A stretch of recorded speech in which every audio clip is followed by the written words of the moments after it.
Hey everybody, welcome to episode 4 of Average Guy Opinions. My name's John Corelli, your average guy. Today I'm going to talk about several things. But first of all, I want to pay homage to Floyd Little. I have his jersey behind me. He was my hero growing up. I wanted to be a running back when I was a kid, and he was one of the many players that I tried to emulate. O.J. Simpson, unfortunately, was another one.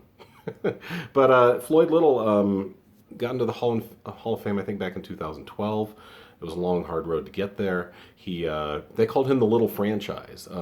He was always undersized. He had bowed legs, and he ended up being a very special running back. He ended up getting his number 44 retired not only with the Broncos, but also with the orange and blue of Syracuse University, which was a big deal because Jim Brown had that number before Floyd Little, and they didn't retire it until after Floyd Little had it. So that's pretty cool. They called Floyd Little the Little Franchise because this is when he came to the Broncos in 1967, which is the year I was born. He The AFL and NFL were beginning to merge, but the merger didn't happen until 1970. And so a lot of players made a choice, and most of them made the choice for the NFL. That's where the big money was, that's where the prestige was, that was considered the better league. Um, People don't know things like Dick Butkus was actually, I think, a first round draft of the Broncos in 1960. I think he was their very first pick or right up there. And Butkus, of course, went to the Chicago Bears of the NFL rather than come to Denver in the AFL. The merger happened in 1970, and as for the league, all the rest is history up until now. I went to my first football game with my dad at Mile High Stadium, the old Mile High. Back in 1975, Floyd Little played. Um, they played the Raiders, and they were up 17-7, which was a big deal in 1975 because right before the Broncos started getting good. And 17-7, we were pretty psyched, and the Raiders just came back and crushed them 42-17. And my dad has hated the Broncos ever since. I've loved them ever since. So there you go. So glad that Floyd Little got into the Hall of Fame. Um, just a great guy, and just a sad. It's a little too early. I mean, he's almost 80 years old. I think he was 78, maybe 77. But either way, it's just a bummer. He died right on New Year's Day. I'm chalking this up to another shitty thing that happened in 2020. I'm calling January 1st, 2020 for the Floyd Little death. He was also born on 4th of July in 1942, so that's kind of interesting. So yeah, he died at 78 years of age. Floyd Little, thanks for all the memories and thanks for being an influence on my life as to how to play the game. I wore 44 for everything I can. Any softball team I've been on, 44. Anyway, let's continue. Let's talk about some other things that are going on in the NFL. Some things I like, some things I don't like. I really want them to do some rule changes. I think the NFL seems to make bad decisions all the time. Like I thought a good rule they had was you can grab the face if you grab the face mask, but inadvertently it was a 5 yard penalty. They took that away, and now it's 15 yards no matter what. So where's the impetus to let go? I'm gonna say if I know as a defensive person that I'm gonna get a 15-yard penalty, I might as well rip the guy's head off. You know, why even try to be a good sportsman in that case? Also, offensive players use the stiff arm all the time right up into the face mask of defensive players. It never gets called as a face mask. There's a lot of. They need to really figure out the rule on that. Another rule they need to, I think, bring back is make the refs accountable. The push-out rule. A lot of you know, like when a player is going to come down with the ball, most likely in bounds, the guy just shoves him out of bounds so he can't land in.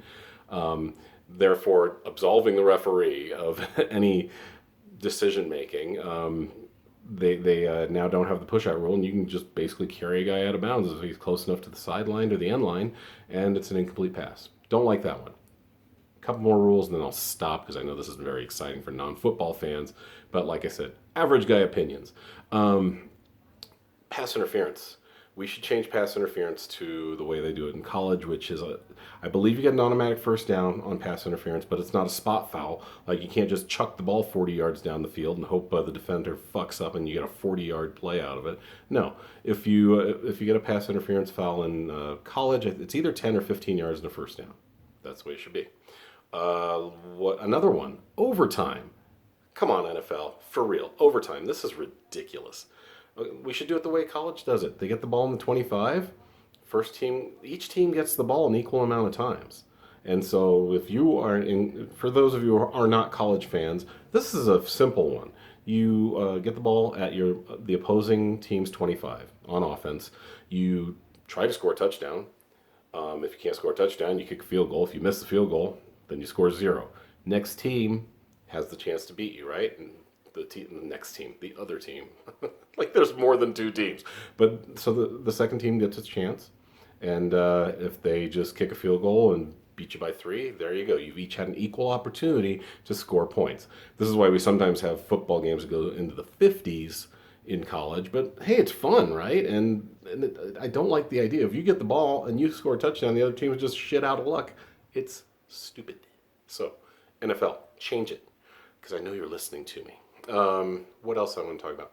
Oh, some other things I do. Here's some do's and don't likes of football.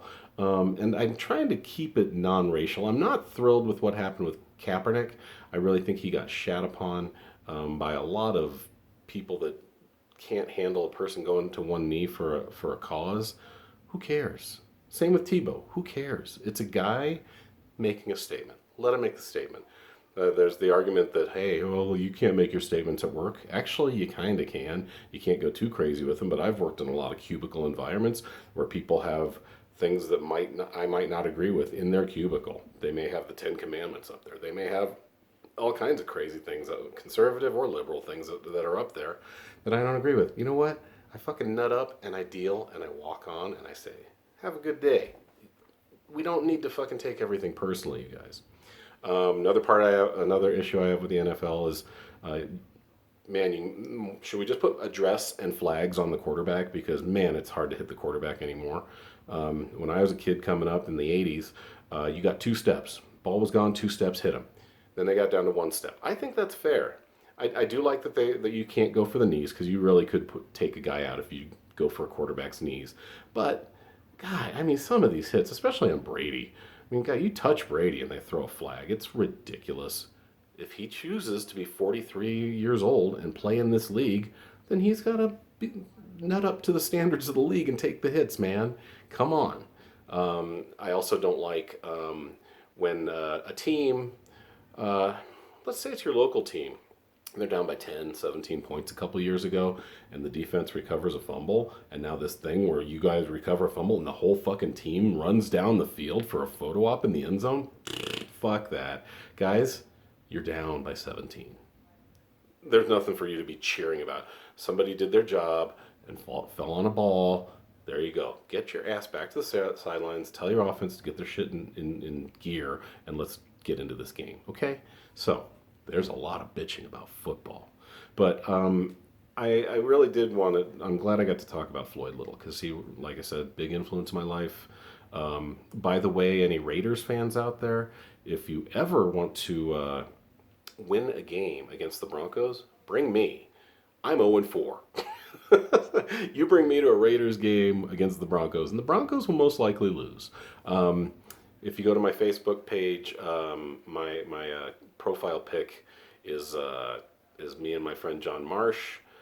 In 2017, I've got the Floyd Little jersey. You can't really tell; it's just the top of it. But I am indeed wearing that little jersey, and we went into the black hole. Proud of us. And I'm not a very brave person. I don't consider myself brave for that, especially since I brought my large black 350-pound friend with me.